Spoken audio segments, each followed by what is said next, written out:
Welcome to Miss Scarlett. Subscribe and don't miss out on Patreon. Have fun! As the dimming rays of sunlight painted my apartment in warm hues, nostalgia beckoned. Replayed in my mind's eye were the days when Dawson, my boyhood companion, and I roamed freely in the snug suburban neighborhood of Minnesota, with our homes merely divided by a hop-worthy fence. From the earliest days, Dawson stood out from the pack. His interests defied conventional boyish hobbies. While peers indulged in bicycle races and action figures, Dawson's attention wandered towards his elder sister's sanctuary. Countless times I stumbled upon him in that realm, his dainty fingers gently caressing Barbie dolls, learning the intricate art of braiding from his mentor, Scarlett. "Grip it lighter," Scarlett would instruct, her voice like a skilled artisan's, gently guiding his hands. "See, like this."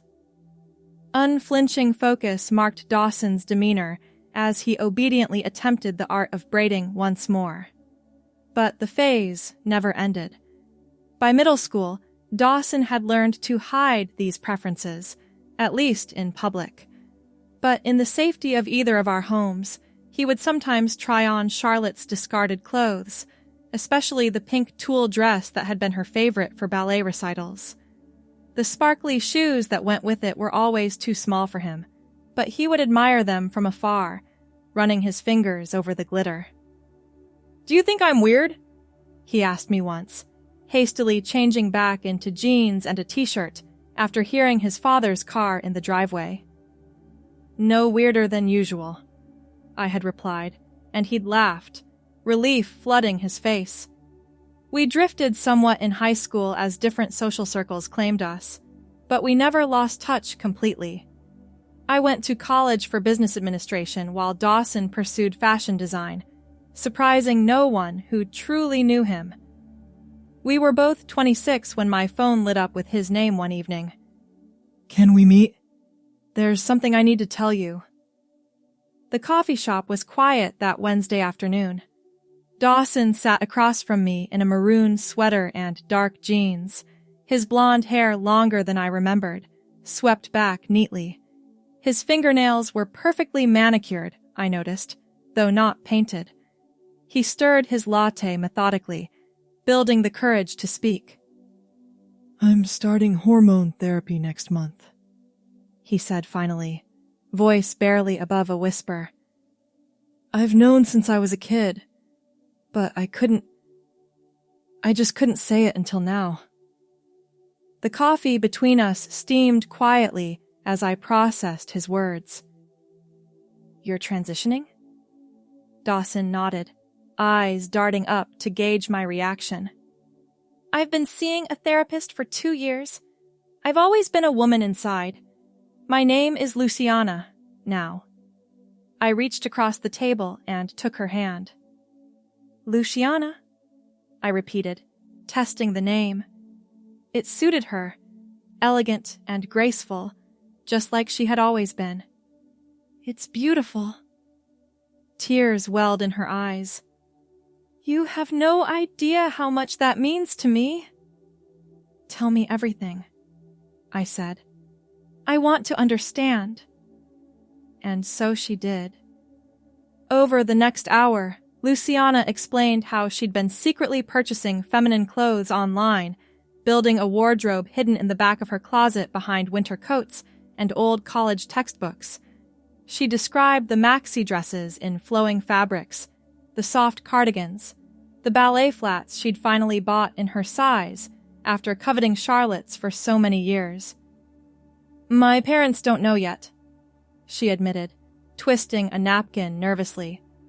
"Scarlett suspects, I think, but we haven't talked about it directly." "When will you tell them?" Luciana's shoulders slumped. "Soon. I have to. The hormones will start changing my appearance, and I don't want to hide anymore." I nodded, understanding the weight of what was coming. "Whatever happens, I'm here."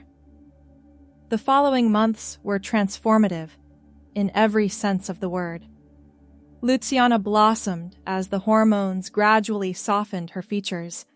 Her blonde hair grew longer, falling in gentle waves past her shoulders. She began wearing her new wardrobe openly. Today, a burgundy maxi dress. Tomorrow, a knee-length skirt with a cream blouse. Her collection of ballet flats expanded to include every color, though she favored the pale pink ones that reminded her of Charlotte's childhood dance shoes. Her parents did not take the news well. I was there the day she told them, sitting beside her on their floral sofa as she explained in a trembling voice who she truly was. "This is just confusion," her father said, pacing the living room. "Some liberal nonsense you picked up in college. You're our son." "I've never been your son," Luciana replied, voice steady, despite the tears streaming down her face. "Not in the way you wanted me to be." Her mother stayed silent, hands clasped so tightly her knuckles turned white. Charlotte arrived halfway through the confrontation, having been texted by Luciana when things began to deteriorate. She burst through the front door, immediately sitting on Luciana's other side. "I brought something for you," she said, ignoring her parents' shocked expressions. From her purse, she pulled a small jewelry box. Inside was a delicate silver bracelet engraved with the name Luciana. "Had this made last week," Charlotte explained, fastening it around her sister's wrist. "Figured you might need it today." Their parents watched this exchange with mounting disbelief. "You knew about this?" their father demanded. Charlotte stood up, arms crossed over her chest. "I've known since we were kids, Dad. The only surprising thing is that it took you this long to notice." They were asked to leave shortly after. Luciana gathered a few remaining belongings. Her father had already changed the locks once before, when she'd initially moved some of her things to her own apartment. The three of us walked out together, Luciana in a blue cardigan and jeans, clutching a photo album and a small bag of childhood mementos. "You can stay with me tonight," Charlotte offered as we reached the driveway. Luciana shook her head. "I need to be in my own space. But thank you." I drove her back to her apartment, a small one-bedroom in an older building downtown. Her walls were painted a soft lavender, and floating shelves displayed a growing collection of ceramic birds, a new hobby she'd taken up to help manage anxiety. "They'll come around," I said, not entirely convinced, but wanting to offer hope. Luciana arranged her rescued photos on the coffee table. "Maybe, maybe not, but I can't wait for their approval anymore." She straightened her shoulders and walked to the closet, pulling out a forest green dress with tiny embroidered flowers along the hem. "I'm attending a support group tomorrow evening. Would you come with me? Just the first time?" "Of course," I agreed, watching as she held the dress against herself, checking the length in the mirror. The support group met in a community library meeting room. About 15 people sat in a circle of chairs, some clearly early in their transitions, others years into their journeys. Luciana, wearing the green dress with a cream cardigan and brown ballet flats, introduced herself with quiet dignity. "I'm Luciana," she said. "I've been on hormones for 3 months now, and this is my first meeting." The group welcomed her warmly. A woman named Eloise, with auburn hair and glasses, immediately took Luciana under her wing, providing information about local physicians specializing in transgender healthcare and legal resources for name changes. "The surgical wait lists are long," Eloise explained after the meeting, as we shared coffee with her and a few others. "I waited 18 months for my procedure. Start planning now, if that's the route you want to take." Luciana nodded, taking careful notes in a small leather journal. "I'm certain about surgery. I've never been more certain about anything. The next 2 years were a marathon of appointments, legal paperwork, and saving money. Luciana worked double shifts at the design boutique where she'd found employment after graduation, putting aside every extra dollar for medical expenses. Insurance covered some things, but many procedures were classified as cosmetic and required out-of-pocket payment. I went with her to countless consultations, sitting in waiting rooms filled with outdated magazines while she discussed options with specialists. Her hormone regimen was adjusted several times, documents were filed for her legal name change, and gradually, the pieces of her true life fell into place. Scarlett remained a steadfast ally, though their parents maintained their distance. Holiday gatherings happened at Scarlett's apartment now, small affairs with just the three of us, and occasionally Scarlett's boyfriend, Daniel, who treated Luciana with the easy respect of someone who had only ever known her as herself. The day of Luciana's gender confirmation surgery arrived on a crisp October morning. She wore a simple blue dress to the hospital, her blonde hair braided neatly down her back. Her hands trembled as she signed the final consent forms. "What if something goes wrong?" she whispered as we waited for the nurse to return.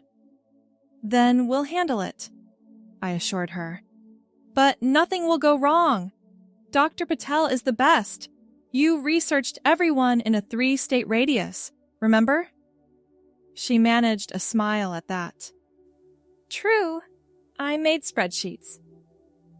"Color-coded spreadsheets," I reminded her, and she laughed. "Ms. Reynolds?" The nurse appeared in the doorway. "We're ready for you now?" Luciana stood, smoothing her dress. She looked at me, eyes wide with a mixture of fear and anticipation. "This is it," she breathed. "The last step." I hugged her tightly. "I'll be right here when you wake up." "Promise?" "Promise." The surgery was successful, though recovery proved challenging. Luciana spent 2 nights in the hospital before being discharged to her apartment, where Scarlett and I had set up a recovery area in her living room. She shuffled between the bed and sofa for weeks, managing pain and following post-operative care instructions with meticulous attention. "Worth it," she would say through gritted teeth during particularly difficult moments. "Every second of this is worth it." By spring, Luciana had regained her strength and mobility. She celebrated with a shopping trip, purchasing a wardrobe of new dresses in celebration of her body finally matching her identity. Her favorite was a knee-length wraparound in a deep purple that complemented her fair complexion and brought out the blue of her eyes.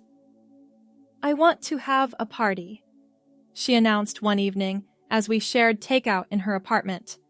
"Not a birthday, a rebirth day, to thank everyone who helped me get here and to celebrate finally being whole." "That's a wonderful idea," I agreed, reaching for another spring roll. "Scarlett would love to help plan it." "And I want to invite my parents," she added quietly. "They probably won't come, but I need to extend the invitation." I nodded, understanding the complicated emotions behind that decision. "Of course." The rebirth party was scheduled for early June. Scarlett offered her backyard garden, which was in full bloom with roses and hydrangeas. Luciana sent handwritten invitations to 20 people who had supported her journey, friends from the support group, co-workers who had embraced her transition, her therapist, and yes, her parents. The evening of the party arrived with perfect weather, warm with a gentle breeze. Luciana emerged from Scarlett's guest room wearing a royal blue cocktail dress that caught the light as she moved. Silver accessories, including the bracelet Scarlett had given her years ago, adorned her wrists and throat. Her blonde hair was styled in loose curls, and her makeup enhanced rather than masked her natural features. You look incredible, Charlotte gasped, adjusting a strand of fairy lights in the garden. Absolutely radiant. Luciana twirled once, the dress swirling around her knees. I feel incredible. Guests began arriving at 7, bearing gifts and bottles of champagne. Eloise from the support group came with her husband, presenting Luciana with a delicate silver necklace with a phoenix pendant. Co-workers brought flowers and cards. Her therapist, Dr. Mitchell, gave her a journal bound in soft leather with her initials embossed on the cover. For the next chapter, he said with a warm smile. The garden filled with laughter and conversation as twilight deepened. Luciana moved among her guests with graceful confidence, accepting congratulations and sharing stories.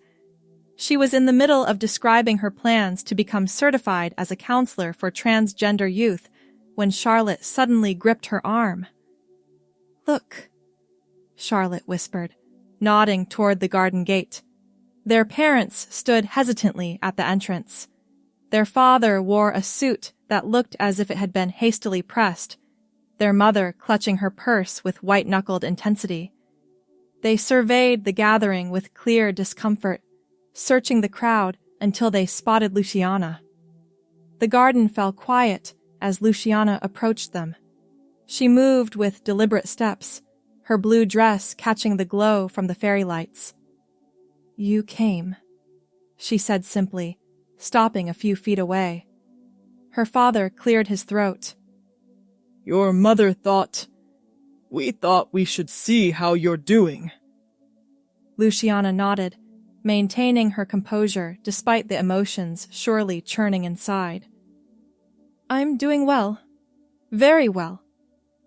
You look... Her mother paused, struggling for words. You look happy. I am happy, Luciana confirmed. For the first time in my life, I'm truly happy. A tense silence followed, broken when Charlotte approached with glasses of champagne. Can I get you something to drink? We're about to toast. Their parents accepted the glasses awkwardly. Luciana's father took a long sip, perhaps seeking liquid courage before speaking again. We don't understand this, he admitted, gesturing vaguely at the gathering, at Luciana herself. We may never fully understand, but Charlotte has been persistent in her education efforts. Charlotte raised her glass with a small smile. Weekly emails with articles and research, plus some strongly worded lectures. We missed your birthday last month, her mother added quietly. We thought perhaps this could be a step toward something better.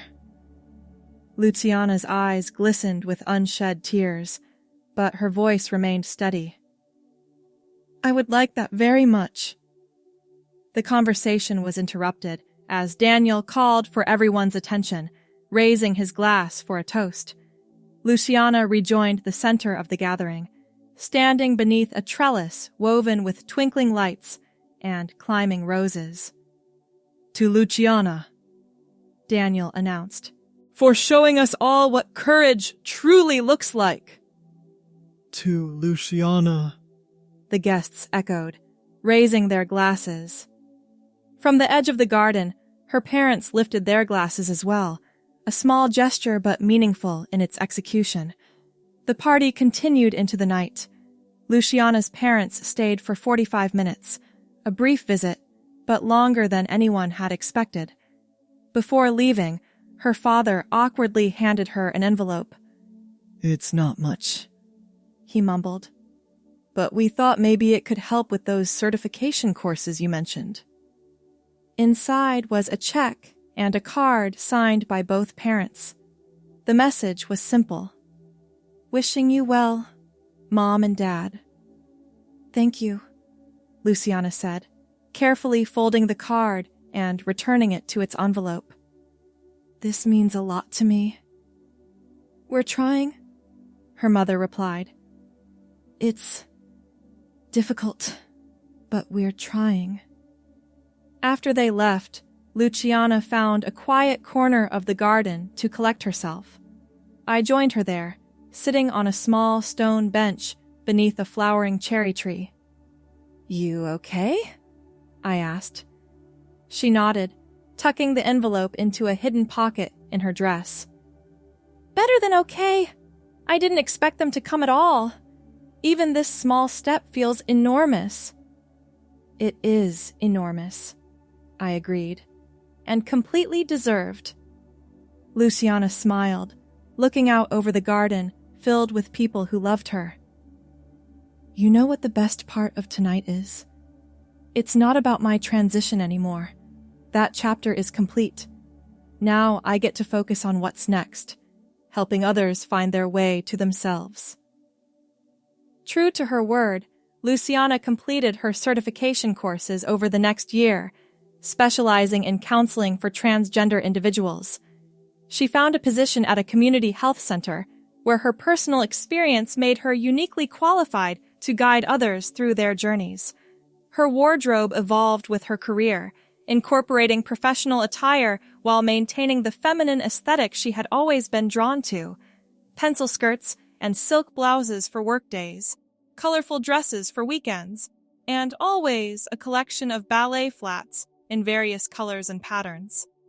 3 years after her rebirth party, I helped Luciana move into a new apartment, a bright 2-bedroom with large windows and a small balcony where she planned to grow herbs and flowers. Her parents had visited twice more in the intervening years. Stiff, uncomfortable visits, but visits nonetheless. Progress came in small increments, measured in holiday cards and brief phone calls, but it was progress all the same. "Where do you want this box?" I asked, holding up a container labeled Winter Accessories. "Bedroom closet, top shelf," Luciana directed, arranging a collection of framed photos on her new bookshelf. She wore comfortable jeans and a loose turquoise sweater, her blonde hair pulled back in a practical ponytail for moving day. Among the photos was one from her rebirth party, Luciana in her royal blue dress, surrounded by friends, radiant with joy.